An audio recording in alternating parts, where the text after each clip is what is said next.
Good evening and welcome to tonight's debut episode of On the Mark with Mark Hamade here on 95.5 The Rock. I'm Morgan Lillick. I'll be your host, more of a moderator for our program. Mark is definitely going to be the expert here on our 30-minute program, talking to you about ways to improve your business, your industry, and your overall life. Our program is designed to really help gear that towards you so you can improve your situation in life and just make things better for you. And whether it's at the workplace, at your home, and anywhere in between, this show will be beneficial to you. So we thank you for tuning in. We hope you're here every Wednesday at 5:30 right here on 95.5 The Rock. Mark, I know you got a lot of great things to share with people this afternoon. Yeah, Morgan, I'm pretty excited to be here. I think, with the show, what we want to try to help companies prosper and be better and give them some new ideas. And also for the great leaders, whether they're from nonprofit or for-profit businesses, help them to get better at what they do, or at least let the world know about them. Absolutely. This program is definitely designed to help people, and that's what we're all about doing here on the Mark. Mark, tell people a little bit about you. For the people that don't know, you're the COO out at PKM Steel. I know you wear a lot of different hats, though. Yeah, I'm a change agent. I like to build companies, make a difference, grow them. I'm 39 years old. I came to this country in 85, and I built a pretty strong track record growing businesses and impacting people and impacting companies. And I always believe you have to set your mind to something. You've got to do it, and you've got to have the gumption to trust your instinct. And I've been with Rockin' M Radio here for just a little under 3 years. Got to Salina in May of 2010. I'm our lead business development executive. That's how I got to know Mark. We had some conversations regarding PKM Steel Day. They developed into this show On the Mark here with Mark Hamade. I've been from K-State, so I've been around the area my entire life. Grew up in a little town south of Manhattan. Went to K-State, graduated there in 2010, and been in Salina ever since. And really looking forward to hosting this program with you, Mark. And our first topic here for our debut episode, we're talking about inspiration tonight. What inspires people? What inspires companies to grow and be better? And, back in the day, I've tried to draw inspiration for myself. It was more difficult when I was younger. As I've gotten older, I'm inspired by family. I'm inspired by working hard to provide for them. I always like to help people out, try to make the world a better place when I can. So that's what my inspiration is to take care of people. I like to do that, Mark. And I know that you're in the same mold. You like to really help people out whenever you can. What inspires you, and where do you draw it from? Well, I really believe it's just from within, and I really believe we have a special mission, a responsibility to the people we serve. God put us on this earth, or Buddha, or whatever you believe in, to do something. And so we have that special mission to be responsible to the people and to really make a difference in their lives, no matter how big or small it is. How do you inspire your employees out at PKM Steel to achieve more? I know that PKM is doing great things here in Salina. How do you work with people out there to really help build the company and make it better? Well, you have to trust them. You have to set the guide, and you have to tell them they have to see the forest before they see the trees, and you have to work with them to be the best that they can be. Everybody has that potential for greatness, but you have to push, and you want to shoot for the best. So I would say you do that by setting very high standards and being tough and sticking to that.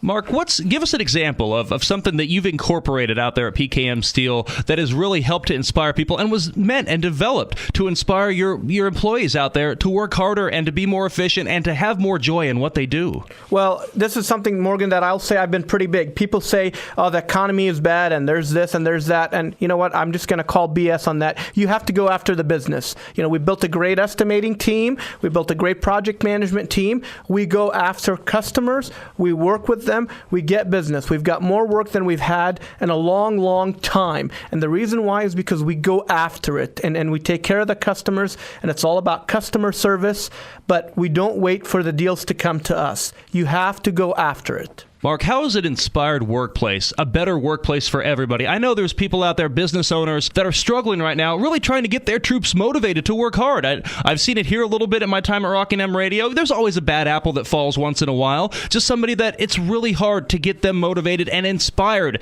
to do good work. So you've got business owners out there listening. Small business owners might even have just a few employees, and they might be a great person, not like cracking the whip. So their employees may take a little bit of extra liberties. How would you recommend that they utilize inspiration, and how would they inspire their employees to do better? Do you have any thoughts for them? Well, yeah, first of all, as a leader, you have to look at yourself in the mirror and ask yourself, do I believe in what I'm doing? And you have to truly believe in what you're doing. If you don't believe in what you're doing, your people won't believe it. So you have to really believe in what you're doing. Second, you have to love what you do. I mean, that is the key. I've always said I can get in my car and I can drive to California and leave.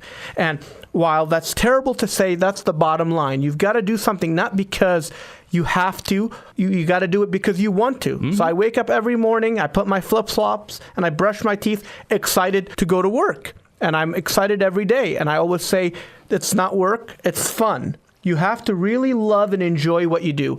That is the key. For folks out there who might be lacking that inspiration out there, our listeners who they're at their jobs, but they're just kind of going through the motions. You know, it's another day, go in, come back home, you work, you get your paycheck every couple of weeks or so, and you continue to go through the motions, but really, you're not really happy where you are. What ideas do you have for those people that might be able to discover some inspiration within? Well, I think they need to talk to their company. Every company can be great, and they need to talk to their manager or leader and really look at themselves in the mirror. Are they performing? Are they working hard? Are they giving it all?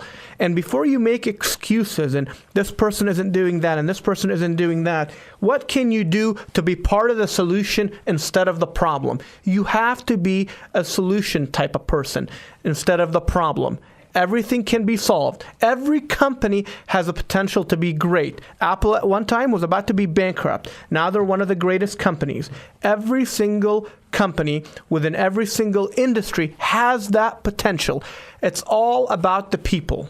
So when we're talking about inspiration here, now we've talked about all of the benefits that being inspired, having inspired workers, and an inspired company vision can really do to help build your business and help affect your industry in a positive way. So let's talk about some of those negative effects. What happens when you have an uninspired work crew? Have you been at places before, Mark, where you've stepped into the doors and realized, wow, we've got a lot of work to do here. Everyone's just kind of going through the motions, and no one really seems to care? I've seen that at every place I've been, and I terminated every single one of them. If you're not inspired and you can't turn somebody to be inspired, they become toxic, and you've got to eliminate them. It's that simple. If a person isn't going to be an inspiration, they're going to be toxic to the environment, and they're going to bring people down. And there is nothing worse than a negative attitude. I don't care how great of an employee you are, how great of a leader you are. If you're going to be negative, it's best that you stay home. Or if that person isn't staying home and coming in and pushing it in the workforce, terminate them. Get rid of them. That is the best way. There's nothing worse than a toxic individual. All right, Mark, that's good stuff. I understand definitely what you're talking about here. Have met a few of those people here throughout my years, not only in Salina, but in the past. Back in Manhattan, I worked at a student radio station at K-State, and it's pretty hard to find inspiration among some college students. You'd be surprised. You think people going to school are anxious and eager to really get their degrees and move out into the world and grab it by the horns and do something. But, you know, a lot of the people I worked with just kind of floating around, taking it easy, not trying very hard, and it sets a tempo for everyone else. Like, well, if they don't care, why should we? And that's something that's definitely toxic that needs to be stayed away from. Absolutely. I always say you can train stupid, but you can't train lazy. You have to have a strong work ethic. You have to have the inspiration. You have to work hard. It's kind of like a marriage, right? And you don't get inspired to get the ring before you fall in love with your husband or wife. You fall in love with them. You're like, I want to marry them. Then you get inspired to spend $5,000 to $10,000 and go into debt to buy them that ring or whatever it is. And it's the same thing.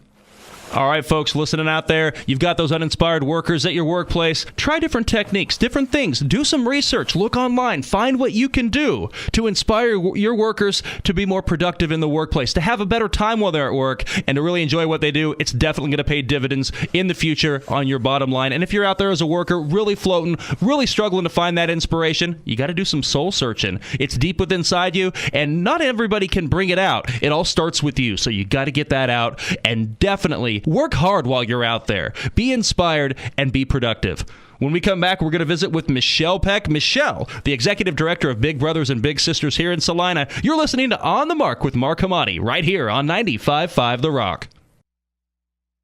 Welcome back to On the Mark with Mark Hamade on 95.5 The Rock. Want to thank our sponsors, great sponsors really taking care of us here for our debut episode. The Reardon Clinic of Wichita, PKM Steel, and Hassman Termite and Pest Control, providing 50 years of quality service from the Hassman family. Thank you to all our sponsors. And if you're looking for more sponsorship opportunities, hey, we've got them here at On the Mark. 785-827-2100 is the number to call. Just ask for Morgan. I'll take care of you. We'll get you on the show. And if you think you've got some value to provide for the program, you're running the business out there, you're up in a higher organizational chain, but you want to really get some word out to the folks here about what you can provide, definitely we're looking for interview subjects all the time. Call us again, 785-827-2100. And now, without further ado, I've got Michelle Peck here in studio with us. Michelle is the executive director of Big Brothers Big Sisters of Salina, with the responsibility of providing leadership to the mentoring organization and community. She has inspired citizens to care more, engage more,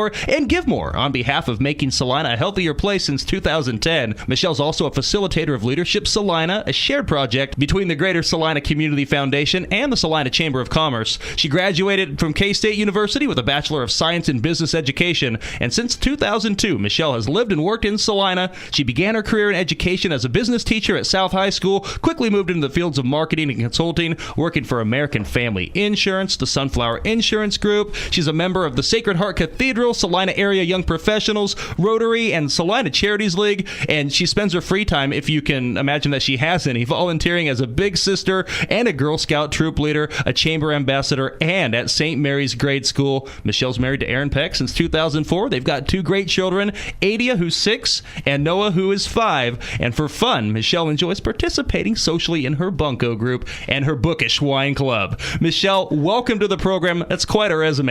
I don't know how you have any free time. Well, you did a very good job introducing me. Thank you so much for having me out tonight. Well, hey, we're happy to have you on the program, and I'm going to turn it over to the man in charge right now. Mark's got some great questions for you, and I really look forward to your guys' discussion on inspiration. Well, just kind of like where I started, Michelle is, the executive director of Big Brothers Big Sister, and I've always felt we have a special mission, a responsibility to the people we serve. And nothing resonates more than that than with what she does with the kids. So I'll have Michelle kind of talk about why she loves her job and why she feels she can impact the children.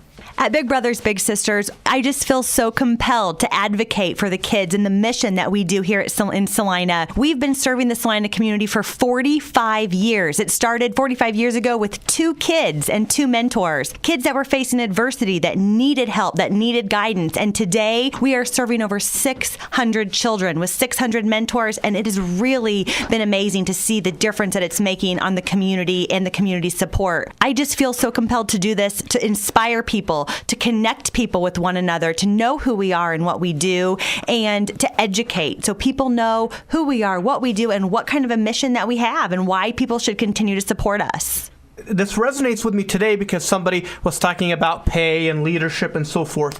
And what I want to do is remove the notion that leadership is a skill possessed only by a CEO. Anyone in the rank and file can be inspired to be a leader, to ignite organizational change. And nothing is so that way more than in a nonprofit organization where you're not getting paid the most money and you are getting people to do things. So how are you able to get the most out of your team, Michelle?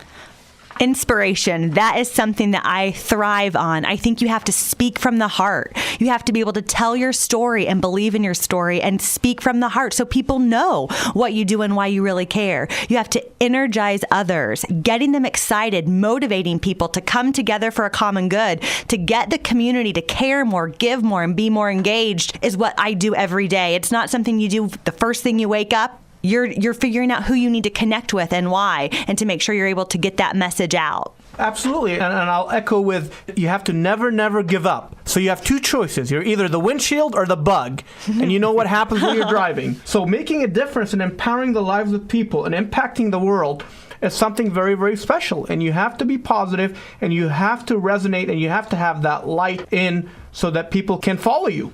I think a lot of the things that I do on a daily basis is I encourage my staff to smile. You hear the old saying, when you answer the phone, put a smile on your face. It's so true. There's some muscles and some things that are happening when you put on a smile, and it really works. Absolutely. You delegate tasks you have followers. You delegate authority, you have leaders. And that's what you have to do. You've got to get your people to become leaders, and that organization will flourish and grow. Now, Big Brothers and Big Sisters are a neighbor to PKM and Salina Steel, so I always like to visit them. Sometimes I visit them in my pajamas because I like Michelle. But hey, you know what? That's what it's about. You have to feel comfortable, right? One thing is Michelle has a couple of events that are pretty big for her organization. That's how they help the kids, and I'm big about kids because, you know what? All of us can make changes in our lives, but unfortunately kids are stuck with what they have.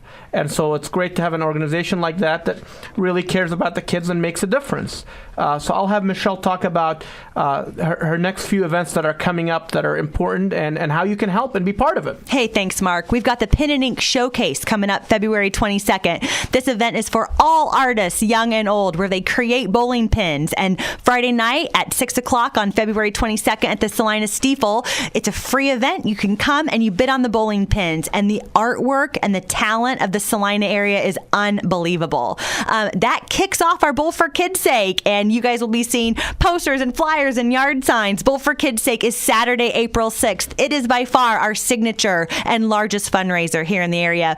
Our goal this year for 2013 is $100,000. Last year we were at $97,000, and I know we can hit it this year on the mark. That's awesome. And with that, you get Pizza Hut pizza at the bowling. The bowling is fun. We're going to have a PKM team going there, so it's pretty exciting. And I'll let Michelle talk a little bit about kind of how the evening happens there for the listeners, and also where the money goes, because some nonprofits go to national chapters and so forth, but this money truly affects the kids. It really does. We're very fortunate in the Salina community. The money stays here in Salina. We are an independent affiliate of Big Brothers Big Sisters of America. The money that we raise goes to help pay for the background checks, to recruit the mentors, to do the home visits and the home inspections, and to make sure that we have quality matches between our volunteer Big Brothers and Big Sisters and our littles.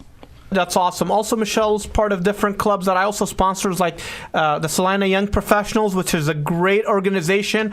There is no age limit. You can mentor or be mentored. That is a great organization. You can email Eric Brown from the Salina Chamber. She's part of a few others that if you need some leadership skills or so forth, that can help. Yes, I am actually one of the facilitators for Leadership Salina. It is a partnership between the Greater Salina Community Foundation and the Salina Chamber of Commerce. It is a 3-month course where you're meeting every other week on Thursdays, and we have leaders from all over the area that participate in Leadership Salina. Last night we actually had our first Kanza Club meeting, and it is a organization that takes leaders from around the area, and we learn different education topics. It's part of the Kansas Leadership Center, and last night we had our first meeting, and we talked about and we really honed in on some key leadership skills where you talk about diagnosing the situation, and that's an area where people move very quickly. Sometimes we don't like to spend a lot of time really digging down deep and diagnosing what the situation is, what is our issue. We also last night talked about how to manage self as a leader and how to intervene skillfully, and so I really feel like there are leadership opportunities all over the Salina area, and it's up to you to get involved and to take charge of your own leadership destiny. Absolutely. And along with an inspiration, people forget you have to be friendly. Nobody wants to work with a jerk. So it's very, very important to be friendly and show that smile and work with people. That will help you get what you want to get done. Mm-hmm. And you have to be genuine and honest. Being genuine, speaking from the heart, and being honest are some key things as well. I couldn't agree more. That's how I try to operate every day of my life, when I'm at work, when I'm at home, just being straightforward with people, giving them the respect to tell them straightforwardly, what's right, what's wrong with this picture, what we need to do to fix it if there are problems, and also giving props when they're due. When somebody's working their tail off out there, doing a great job, let them know. If you see someone in your community, if you see someone really just trying, going that extra mile to make your kids' lives, your life, everyone's life better, let them know that you really appreciate that support out there. Michelle, this is awesome. We appreciate you coming in. I have a quick question here for you. Sure. I know that you're big on inspiring your staff at Big Brothers Big Sisters. How do you hope that trickles down to the kids that you try to better the lives of? Education is the key. From a high school business teacher, education is the most important, whether it's staff training and mentor training, but making sure that you're educated about what the kids' issues are, what they're facing, being able to relate at their level, to inspire the kids to try harder, to make good grades, to take care of themselves, to have better confidence, to attend school on a regular basis and on time. Our ultimate goal is graduation, and we have to make sure that the volunteers, our staff, that we are educated in what those issues are the kids are facing. If you'd like to get involved out there, you want to help out with Big Brothers Big Sisters or any of the other fine events and companies and corporations, everyone that Michelle works with, you heard there's a laundry list of them there. You can do some good. You can help out. Get a hold of Michelle. She will guide you in the right direction. Michelle, how can people get in touch with you? Hey, you can call our office at Big Brothers Big Sisters at 825-5509, or you can check us out on the web. All right, well, when we come back, we'll dip into the social media mailbox and pull a question from one of our social media followers here. Michelle, you want to stick around for it? Oh, sure. All right, well, come on back. We've got more from On the Mark with Mark Hamade right after this on 95.5 The Rock. Welcome back to On the Mark with Mark Hamade on 95.5 The Rock. I want to take this opportunity to thank our sponsors. We really appreciate you making this program possible. Hassman Termite and Pest Control in Salina, providing 50 years of quality service from the Hassman family. Also by the Reardon Clinic and PKM Steel. If you want to be one of our sponsors, give us a call at 827-2100 anytime, 9 to 5, Monday through Friday. And if you'd like to be an interview guest, 827-2100 is the number to call. Ask for Morgan and we will get you set up. Now we're dipping into that social media mailbox right now. I got a Facebook question from Candace Smith, and for everyone who posts on our Facebook page, we'll select a question or two in each episode that we will discuss. And the people that we select, you're going to be eligible to win a Tucson Steakhouse gift certificate for $25. Big thanks to Tucson's for providing those for our program. Today's winner, Candace Smith from Heartland Programs in Salina. Candace writes in, what inspires the majority of us? And I know this is a difficult question to answer, so let's redirect a little bit. Mark, first with you, what tips do you have for people to discover sources of inspiration? Well, a lot of people like books, and I know Michelle's part of a bungo club where they, read books and wine and so forth. And I like to read books and kind of get that, but it's not realistic. I mean, for every Apple, you have other companies that haven't had the success or whatever. And the reality is, a book can tell you, you can read it, but can you really implement it? So I really believe you have to find those people that have done it and really work with them. And so I would have to say, if you're in finance, as an example, find a top CFO in town. If it's sales, find a top salesperson that's admired and get their feedback and ask them how to do it. From the people that I've seen implement what a book says or what a plan says or whatever, they failed. So I really look at those people that have really made an impact and listen to them and see what they've done. And that gets my blood flowing. So as an example, if Michelle was looking to create, an event and she wanted to raise, $200,000 and she spoke to another executive director at another state that did something similar, she can get their tips, get their ideas, so forth. Is there a plan on paper in some book? Yes. Will it work the same? No. Different time, different people, different specifics. So you've got to find that person that you can connect with and they can guide you and help you. Mark, I think you hit it right on the mark. Connections. Making connections and getting people together is inspiring. To see a project from start to finish, to see when there's a little in our program and they graduate from high school, to hear those stories and their successes, that is inspiring. Absolutely. And remember, only time buys trust. Trust is the single most important thing. I tell people I'm a terrible salesperson. I've never sold anything ever, but I build trust in people. If people believe in you and build trust in you, they will work with you. A short story I'll give you is one time I went to a ball game with a top CEO. We were eating a hot dog with chili, and it was quite delicious. And he said to me, Mark, everybody will sit with you in a ball game because they might like you and have a hot dog with you. But when they buy from you and when they actually work with you and when they invest in you, that's when the trust is there in you. Great stuff, guys. Candace goes on to write that music has been a big inspiration in her life. And Mark, she'd like to know what kind of music inspires you the most and why. And how do you channel that inspiration on a daily basis? I love 80s music. That's what I have on my iPhone. When I do emails, when I look at contracts, when I negotiate, I listen to 80s, Debbie Gibson, the love stuff. I work out with that and all of that. So I'm very proud of the 80s, Madonna, All that cheesy music. Little Duran Duran in there? Absolutely. Right on. How about you, Michelle? Oh, good question. My kids would probably say I make up music all the time at home, bebopping around and just making up stuff. They're always saying, Mom, what are you singing? And it's just fun and get you going. Right on. Personally, I am a fan of 90s alternative music, and I know 90s alt and grunge, not always the most inspiring music, but you can take lessons, sometimes painful lessons that you can hear throughout the songs on 95.5, 92.7, Real Country 101.7, any of our stations. There's lessons to be taught in there. If you're listening for them, you can learn from music, and it's a great inspirational tool, and we really appreciate it. Candace, thanks for writing in today, and enjoy your $25 Tucson Steakhouse gift card. Once again, big thanks to Tucson's for providing those for our show. And guys, thanks for coming in today for the debut episode of On the Mark with Mark Hamade. For Mark Hamade and for Michelle Peck from Big Brothers Big Sisters in Salina, I'm Morgan Lillick saying so long until next time. Thanks for tuning in here on 95.5 The Rock.